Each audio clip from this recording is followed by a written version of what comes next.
কিছু ফোন আমাদের জীবনের মোড় ঘুরিয়ে দেয়। নীলিমার জীবনেও সেদিন এমনই এক ফোন এসেছিল, মায়ের গলায় শোনা আনন্দের খবর। কিন্তু সেই খুশির আড়ালেই লুকিয়ে ছিল এক অদ্ভুত রহস্য। একদিন একটা জায়গায় একটা অচেনা ছোট্ট মেয়ে হঠাৎ আঁচল ধরে টেনে বলল, নীলু, তুই আমায় চিনতে পারছিস না? অচেনা মুখ, অথচ চেনা নাম। কোথা থেকে এলো এই টান? কেনই বা সে নীলিমাকে খুঁজে বেড়াচ্ছে? অতীত কি সত্যি ফিরে আসে, নাকি এ কেবল শিশুর বিভ্রান্তি? গপ্পসপ্প ইউটিউব চ্যানেলে আপনাদের সকলকে জানাই স্বাগত। আজ আপনারা শুনবেন শ্রীমতী ভারতী ভট্টাচার্যের কলমে একটি সত্য ঘটনার ছায়া অবলম্বনে লেখা ফিরে আসা। লেখিকা শ্রীমতী ভারতী ভট্টাচার্য কলকাতা বিশ্ববিদ্যালয়ের সংস্কৃতিতে স্নাতকোত্তর ডিগ্রি প্রাপ্তা। কর্মজীবনে তিনি শিক্ষিকা ছিলেন উচ্চ মাধ্যমিক বিদ্যালয়ের। শিশুকাল থেকেই সঙ্গীতে বিশেষ অনুরাগী, বেতার শিল্পীও ছিলেন। লেখার অভ্যেস অনেক দিনের। উপন্যাস, গল্প, কবিতা সবই লিখেছেন। ৩ ভুবন তার প্রথম মুদ্রিত গল্প, একের পিঠে এক তার দ্বিতীয় সংকলন। এই সংকলনের বেশিরভাগ লেখাই তার ব্যক্তিগত অভিজ্ঞতা থেকে নেওয়া। এর মধ্যে অনেকগুলো গল্পই বেতারে সম্প্রচারিত হয় এবং জনপ্রিয়তা লাভ করে। আমাদের আজকের গল্পটিও এই সংকলন থেকেই নেওয়া। সঙ্গে থাকুন, শুনতে থাকুন ফিরে আসা।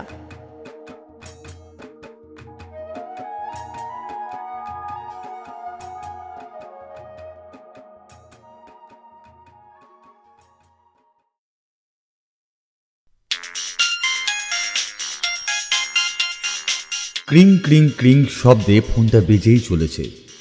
নীলিমার হাতে এখন একদমই সময় নেই যে ফোনটা ধরবে। যেই করুক, তার সঙ্গে দুটো কথা তো বলতে হবে।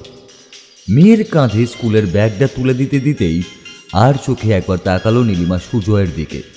সে বেরিয়ে যাওয়ার জন্য প্রস্তুত, জুতোর ফিতে বাঁধছে। ধরো না ফোনটা একটু, দেখছো তো পিয়ার গাড়ি এসে গেছে, হর্ন দিচ্ছে সমানে। কাতর কণ্ঠে প্রায় অনুনয় করে নীলিমা। বাজুক না, বাজতে দাও না। তোমারই বা এত ব্যস্ত হওয়ার কি আছে বলো তো? আমি আসছি, দাঁড়াও। বেরিয়ে চলে যায় সুজয়। বাধ্য হয়ে এবার ফোনটা ধরে নীলিমা। হ্যালো। অপর প্রান্ত থেকে মায়ের ব্যস্ত অথচ খুশি ভরা গলার শব্দ শোনা যায়। কিরে, ফোনটা ধরছিলি না কেন? কেন, কি হয়েছে মা? এবার একটু যেন ভয় পেয়ে যায় নীলিমা। মা বলেন, আরে শোন না, তনুর তো কাল পাকা কথা হয়ে গেল, তুই তো আসতে পারলি না। মা, তুমি ফোনটা রাখো, আমি তোমায় পরে ফোন করছি। মাকে প্রায় থামিয়ে দিয়ে ফোনটা কেটে দেয় নীলিমা। তারপরই মেয়ের হাত ধরে প্রায় ছুটতে ছুটতে সিঁড়ি দিয়ে নেমে বাইরে এসে ওকে স্কুলের গাড়িতে তুলে দেয়। হাত নেড়ে মেয়েকে উৎসাহ দেয়। তারপর ওপরে উঠে এসে দরজা বন্ধ করে। প্রথমে জলের বোতলটা তুলে নিয়ে ঢক ঢক করে খানিকটা জল খায়। অতঃপর ফোনের রিসিভারটা হাতে নিয়ে ডায়াল করতে শুরু করে। নীলিমা আর তনিমা 2 বোন।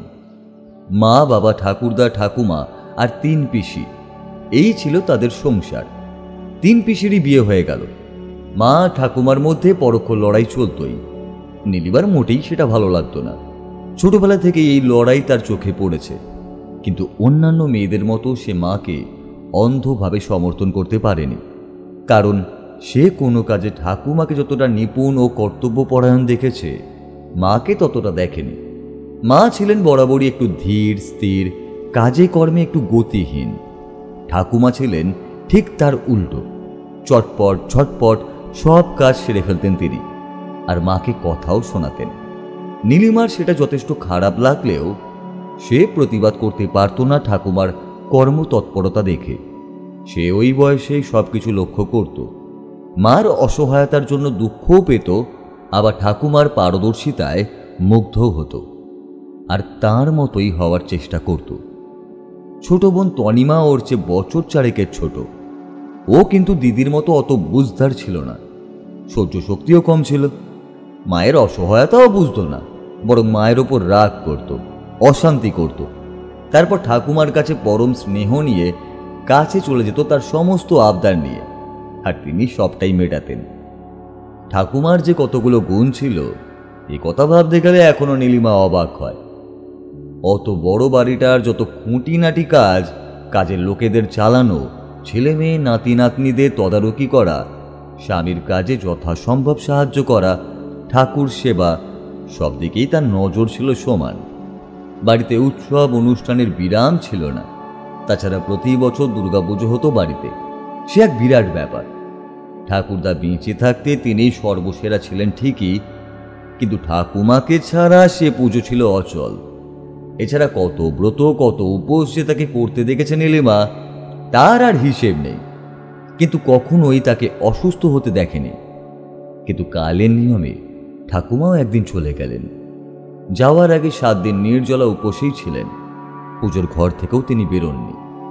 যাওয়ার দিন নীলিমাকে ডেকেছিলেন, তার হাত থেকে জল চেয়েও খেয়েছিলেন।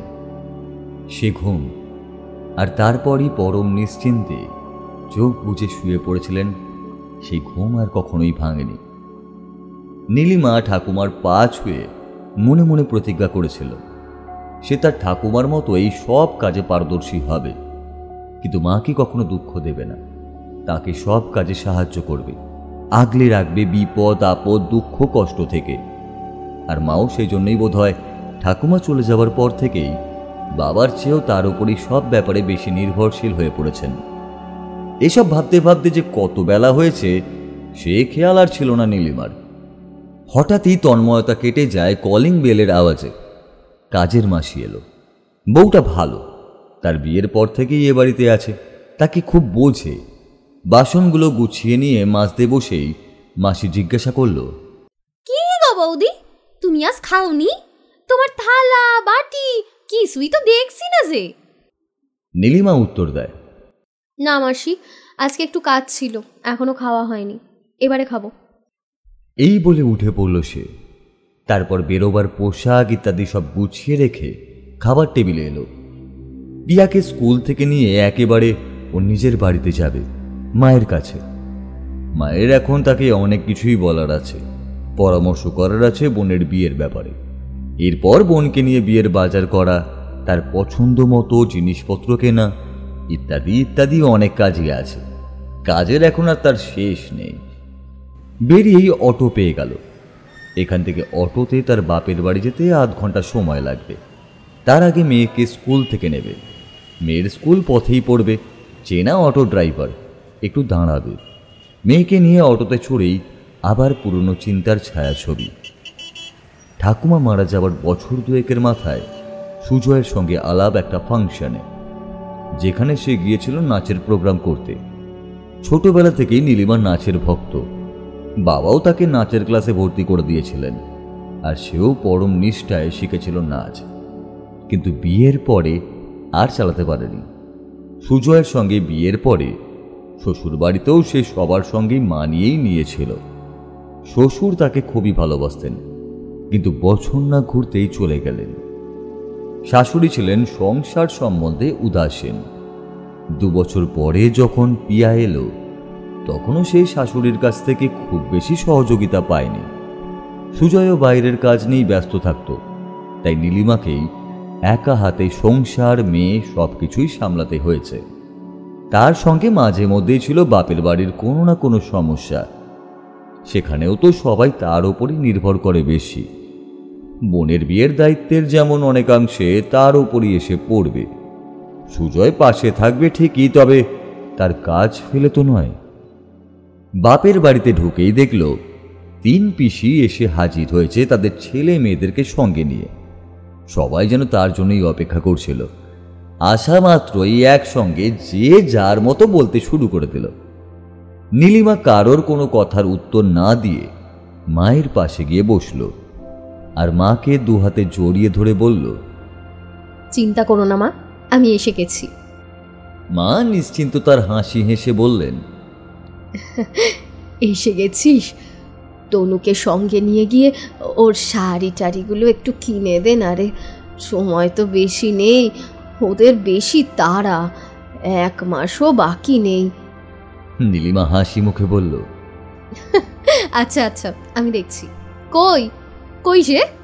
বলে এদিক ওদিক দেখতে লাগলো। মা বললেন, তনুকে খুঁজছিস? তাকে কোথায় পাবি? সে তো এখন পড়ে পড়ে ঘুমোচ্ছে। জানে দিদি আছে, সেই সব সামলাবে। বড় পিসি এবারে এগিয়ে এসে বললেন, নীলুই তোর এরকম অবস্থা করেছে বৌদি। সব কিছু করে দিয়ে নিয়ে এখন আর এসব বলে কি হবে? ছোট পিসি দরজার কাছে গিয়ে জোরে জোরে ডাকতে লাগলো, তনু, এই তনু, তনু, উঠে আয়, দিদি এসেছে। থাক থাক পিসুমণি, আমি দেখছি। এই বলে বোনের খোঁজে ঘর থেকে বেরিয়ে গেল নীলিমা। কেনাকাটা শেষ করে মেয়েকে নিয়ে বাড়ি ফিরতে একটু রাতই হয়ে গেল। তবে সুজয় এখনো ফেরেনি। শাশুড়ি তো কদিন আগে মেয়ের বাড়ি গেছেন, তা না হলে মনে মনে হয়তো একটু অসন্তুষ্টই হতেন। কিছু ছোটোখাটো জিনিস কেনা বাকি রয়ে গেল, এর জন্য ওকে কাল আবার বেরোতে হবে। নমস্কারী শাড়ি কখানা, কসমেটিক্স ইত্যাদি, আর নিজেদের ঘরের কিছু দরকারি জিনিসপত্র, এগুলোও একাই সামলাতে পারবে। বোনকে আর সঙ্গে নেবার দরকার হবে না। কেবল এই রকম সময় ঠাকুমার কথা খুব মনে পড়ে ওর। মনে হয় আর যদি তিনি থাকতেন তাহলে বোধহয় এতটা মানসিক চাপ আসত না তার ওপর। তিনি তার বুদ্ধি দিয়ে, পরামর্শ দিয়ে অনেকটাই সামলাতেন।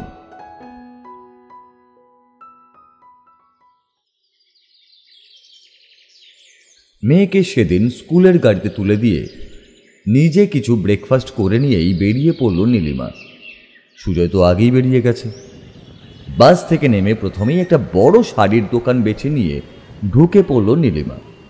লিস্ট মিলিয়ে একবার দেখে নিল মোট কখানা সাদা আর কখানা রঙিন শাড়ি কিনতে হবে। নমস্কারী শাড়িগুলো ভালো করে দেখে নিতে হবে, যেন কোনো দিক থেকে খেলও না হয়ে যায়, তাহলে তো বোনকেই কথা শুনতে হবে। মন দিয়ে শাড়ি কিনছে নীলিমা, আর বেছে বেছে সরিয়ে রাখছে আলাদা করে। হঠাৎই পেছন থেকে কে যেন আঁচল ধরে টানছে বলে মনে হলো ওর। পেছন ফিরে দেখল একটা ছোট্ট মেয়ে লাল টুকটুকে জামা পরে মুখে এক রাশ খুশি নিয়ে তাকে ডাকছে, যেন তার কত দিনের চেনা। নীলিমা অবাক হয়ে গেল, কারণ সে মেয়েটিকে আগে কোনোদিনও দেখেনি। ও মেয়েটিকে কিছু জিজ্ঞাসা করার আগেই একজন ভদ্র মহিলা দ্রুত এগিয়ে এসে মেয়েটির হাত ধরে বলে উঠলেন, কি করছো তুমি মিলি? ওকে এভাবে বিরক্ত কেন করছো? মেয়েটি মায়ের হাত ছাড়াবার চেষ্টা করতে করতেই চিৎকার করে বলতে লাগলো, বিরক্ত কেন করব? ও তো আমার নীলু। কি রে নীলু, তুই আমায় চিনতে পারছিস না? নীলিমা পরম বিস্ময়ে মেয়েটির দিকে চেয়ে রইল। ভাবতে লাগলো, কে? তার ডাকনাম যে নীলু, এই মেয়েটি বা জানলো কি করে? এ নামে তো তার বাড়ির বড়রা ছাড়া আর কেউই কোনোদিনও তাকে ডাকেনি। ও মেয়েটির মায়ের মুখের দিকে চাইল। ভদ্রমহিলা অত্যন্তই বিব্রতভাবে বললেন, কিছু মনে করবেন না প্লিজ। ও ছোটবেলা থেকে এরকম আবল তাবল কিছু কথা বলে। ডাক্তার বলেছেন একটু বড় হলে ঠিক হয়ে যাবে। মেয়েটি সেই মুহূর্তে মায়ের হাত ছাড়িয়ে দুহাতে নীলিমার হাঁটু জড়িয়ে ধরে বলে উঠল, বল নীলু, তোরা কেমন আছিস? আমার ছেলে আর 3 মেয়ে, তারা কেমন আছে? আমাকে নিয়ে চল না ওদের কাছে। বলতে বলতে মেয়েটি হাঁপুস নয়নে কাঁদতে লাগলো। নীলিমার বিস্মিত দু চোখে তখন জলের ধারা। তার বিশ্বাস অবিশ্বাস সব একাকার করে দিয়ে কানে তার এ কার কণ্ঠস্বর বাজছে? সে কি কথাগুলো ঠিক শুনছে? ভদ্রমহিলা এগিয়ে এসে মেয়েটিকে নীলিমার কাছ থেকে সরিয়ে নেবার চেষ্টা করলেন। নীলিমা হঠাৎই ভদ্রমহিলার হাত চেপে ধরল। বলুন না, প্লিজ বলুন না আমায়, ও কেমন করে আমার ডাকনাম জানলো? ও কেন এমন করছে? সব বলুন না, সব আমাকে। ভদ্রমহিলা নীলিমার কাতর কণ্ঠস্বর শুনে স্তব্ধ হয়ে ওর দিকে চেয়ে রইলেন।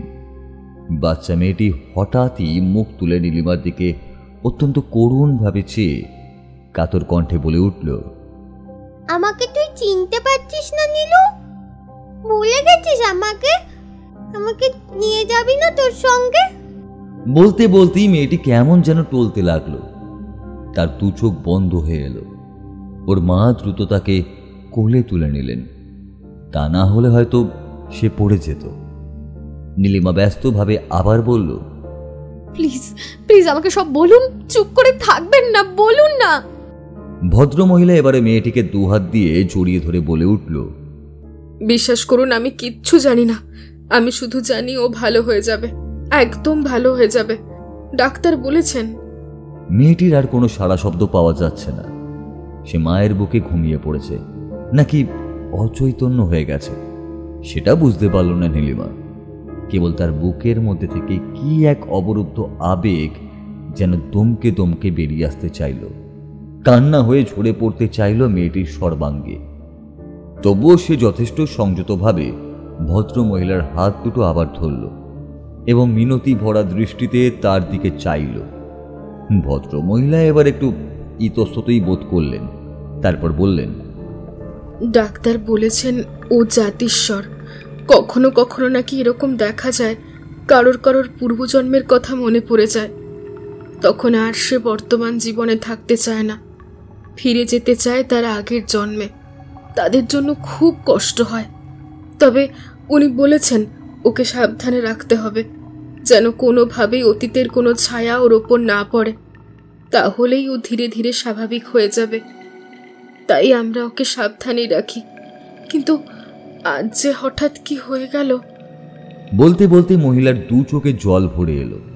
তিনি মেয়েটিকে যেন আরো ভালো করে বুকের মধ্যে চেপে ধরলেন। হঠাৎই হন্তদন্ত হয়ে ছুটে এলেন এক ভদ্রলোক, মনে হলো মহিলার স্বামী। তিনি এসেই উদ্বিগ্নভাবে স্ত্রীকে জিজ্ঞাসা করলেন, কি হয়েছে রমা? আমি দূর থেকে যেন মিলির গলা শুনলাম। ও ঘুমিয়ে পড়ল কখন? ভদ্রমহিলা কিছু উত্তর দেওয়ার আগেই নীলিমা এগিয়ে গেলেন ভদ্রলোকের দিকে। তারপর বলল, আমার কিছু বলার আছে আপনাদের কাছে। আজ থেকে 8 বছর আগে আমার ঠাকুরমা মারা যান। তিনি অত্যন্ত সাত্ত্বিক মহিলা ছিলেন, আর আমাকেই তিনি সব থেকে বেশি ভালোবাসতেন। আজ আপনার মেয়ের মধ্যে আমি যেন তাকে দেখতে পাচ্ছি, কিন্তু কেমন করে এসব হচ্ছে বলুন তো? আমার ডাকনাম যে নীলু, সে কথা ও জানলো কেমন করে? আর কেমন করেই বা জানলো আমার 3 পিসির কথা? আমার না সব কেমন যেন গুলিয়ে যাচ্ছে।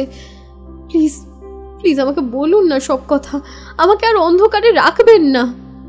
হাত জোর করে দাঁড়ালো নীলিমা ভদ্রলোকের সামনে। ভদ্রলোক একবার স্ত্রীর দিকে চাইলেন, তারপর নীলিমাকে জিজ্ঞাসা করলেন, আপনার বাপের বাড়ি কোথায় ম্যাডাম? নীলিমা তার বাপের বাড়ির ঠিকানা, রাস্তার নাম ইত্যাদি সবকিছুই জানালো। ওর কথা শুনে ভদ্রলোক ম্লানভাবে হাসলেন, তারপর বললেন, ওর জ্ঞান হওয়ার পর থেকেই বাড়ির বর্ণনা, তার নানান কাহিনী আমাদের শুনতে হয়েছে বারে বারে। ঠিকানা বা জায়গাটার নাম বলতে পারিনি ঠিকই, কিন্তু বাড়ির মানুষদের কথা, তাদের সঙ্গে ওর সম্পর্কের কথা, বাড়িতে দুর্গাপুজো হওয়ার কথা, অনেক কিছুই আমাদের শুনতে হয়েছে।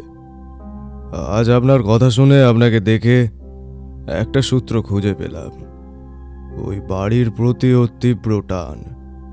ওখানে যাওয়ার জন্য ছটপট করে, তবে ডাক্তার বলেছে চিন্তার কিছু নেই। বড় হওয়ার সঙ্গে সঙ্গেই ধীরে ধীরে ওর সব স্মৃতি মুছে যাবে। ভদ্রলোক একটু থামলেন, তারপর স্ত্রীর কোল থেকে মেয়েটিকে নিজের কোলে নিলেন। মেয়েটি তখনও অঘরেই ঘুমোচ্ছে।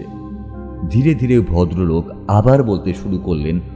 অতি বিনীতভাবে তিনি নীলিমার দিকে চেয়ে বললেন, কিন্তু ম্যাডাম, আপনাকে তো আমরা আমাদের ঠিকানা জানাতে পারবো না। আমরা চাই না আপনাদের বাড়ির কারোর সঙ্গে আমাদের কোনো যোগাযোগ থাক। অনেক সাধ্য সাধনায় আমরা এই মেয়েকে পেয়েছি। আপনি তো ওর সাক্ষাৎ অতীত। আপনি বা আপনারা সামনে থাকলে ও আর কোনোদিনই বর্তমানে ফিরে আসতে পারবে না, অতীতেই ফিরে যাবে। আর ডাক্তার বলেছেন সেরকম কিছু হলে ওকে আর বাঁচানো যাবে না, ওকে আমরা হারাবো। অতএব আপনি দয়া করে আমাদের আর কোনো অনুরোধ করবেন না প্লিজ। আমাদের অক্ষমতাকে ক্ষমা করুন। ভদ্রলোক চলে যেতে উদ্যত হয়ে আবার ফিরে দাঁড়ালেন আর বললেন, আপনারা যা হারাবার তা তো হারিয়েছেন অনেক আগেই। আবার তাকে নতুন করে কেন হারিয়ে যেতে দেবেন? বরং এ কথা ভেবেই খুশি থাকুন না যে সে কোথাও না কোথাও এই পৃথিবীতেই আছে, হারায়নি। আমার মনে হয় এতে আপনাদেরও ভালো আর আমাদেরও। নীলিমা এবার ভদ্রলোকের দিকে মুখ তুলে চাইল। এতক্ষণ সে নিজের মুখ নিচু করে নিজের মনের আবেগকে সংযত করছিল। এবার ভদ্রলোকের দিকে চেয়ে দেখল তার দু চোখে জল, সর্বস্ব হারাবার ভীতি। সে নিজের আবেগকে সংযত করে চোখের জল মুছে ফেলল। তারপর ধীরে ধীরে এগিয়ে এসে নিদ্রায় আচ্ছন্ন মেয়েটির গায়ে মাথায় অত্যন্ত আদরের সঙ্গে হাত বুলিয়ে দিল। অবশেষে ওর মা আর বাবার দিকে চেয়ে মৃদু একটু হেসে বলল, আপনারা চিন্তা করবেন না, আমি এখনই চলে যাচ্ছি। ও ঘুমিয়ে আছে, এই বেলাটাই চলে যাওয়া ভালো হবে। তবে একটাই অনুরোধ, আমি আপনাদের সঙ্গে কোনো যোগাযোগ করব না, কথা দিচ্ছি। কেবল ও কেমন থাকে না থাকে আমাকে যদি একটু মাঝে মাঝে জানান, তাহলে আমি চিরকৃতজ্ঞ থাকবো আপনাদের কাছে। এই বলে সে নিজের ফোন নাম্বারটা একটা কাগজে লিখে ভদ্রলোকের দিকে এগিয়ে দিল। তারপরে ধীর পায়ে দোকান থেকে বেরিয়ে এসে রাস্তায় পা রাখল। একবারও আর পেছন ফিরে চাইল না।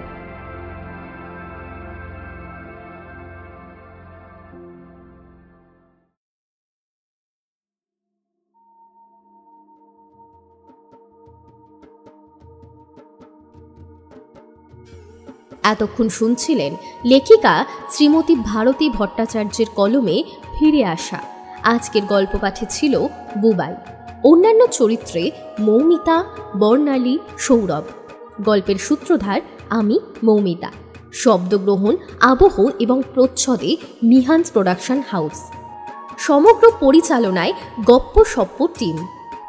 যদি গল্পটি ভালো লেগে থাকে তাহলে অবশ্যই লাইক করবেন এবং কমেন্টে আপনাদের মতামত জানাবেন।